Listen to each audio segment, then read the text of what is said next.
Unité 1, Biologie. Introduction au microscope optique composé. Les microscopes ont plusieurs différentes fonctions. Il y a des microscopes plus complexes et spécifiques, d'autres plus simples. À l'école secondaire, nous utilisons le microscope optique composé. Aujourd'hui, nous allons apprendre comment utiliser ce dernier.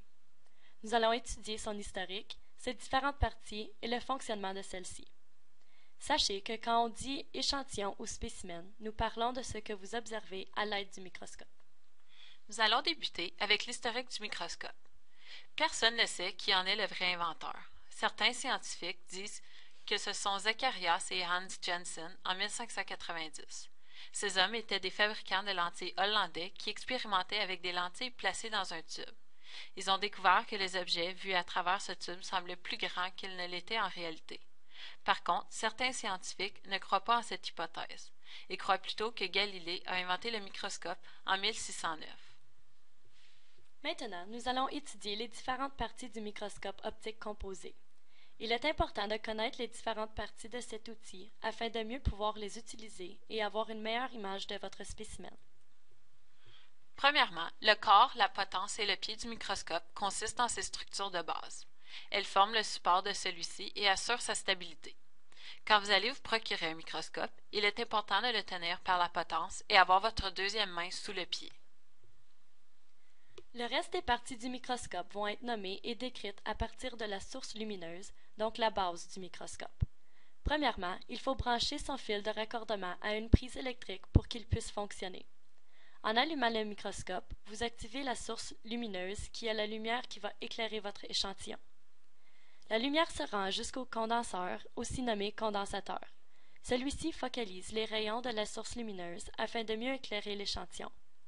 Le diaphragme fait partie du condenseur et nous permet de contrôler l'intensité lumineuse en ajustant son diamètre d'ouverture.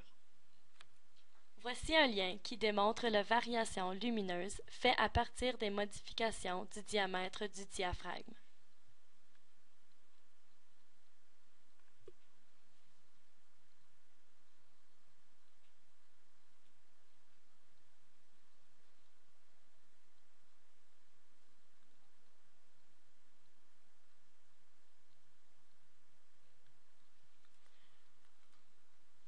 Pour continuer, la platine est le plateau qui maintient la lame dans laquelle réside notre échantillon.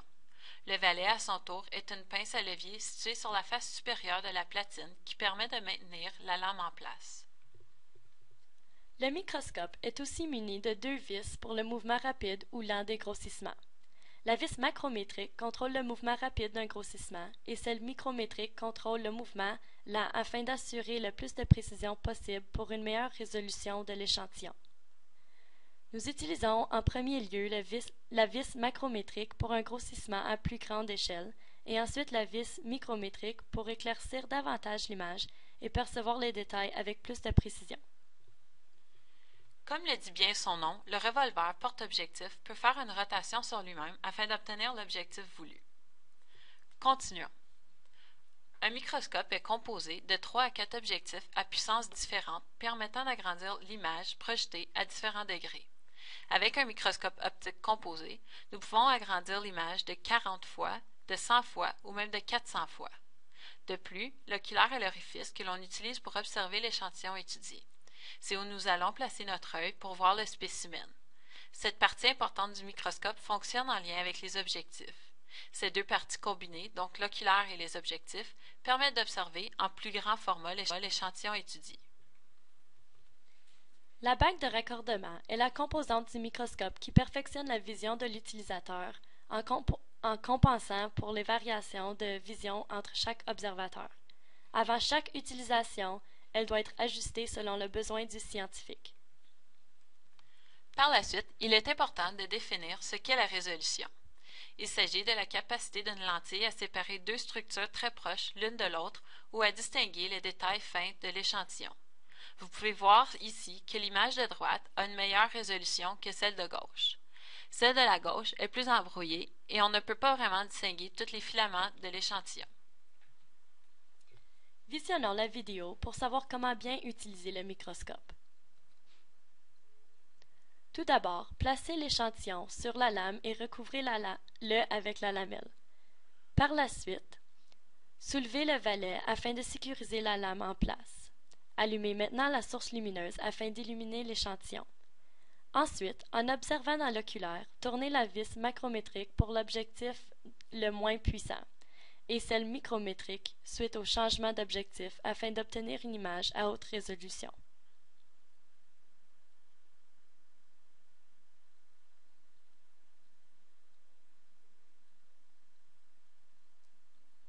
Lorsque vous avez terminé, abaissez la platine à l'aide de la vis macrométrique, retirez votre lame et éteindez la source lumineuse.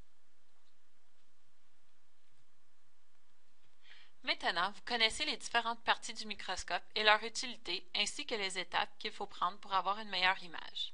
Soyez à l'aise avec la terminologie et le fonctionnement des différentes composantes pour en être familier lors de son utilisation en laboratoire. Si vous avez des questions, n'hésitez pas à nous contacter. Pour plus d'informations sur l'utilisation du microscope, veuillez visiter le site web suivant qui sera affiché sur le site web du cours.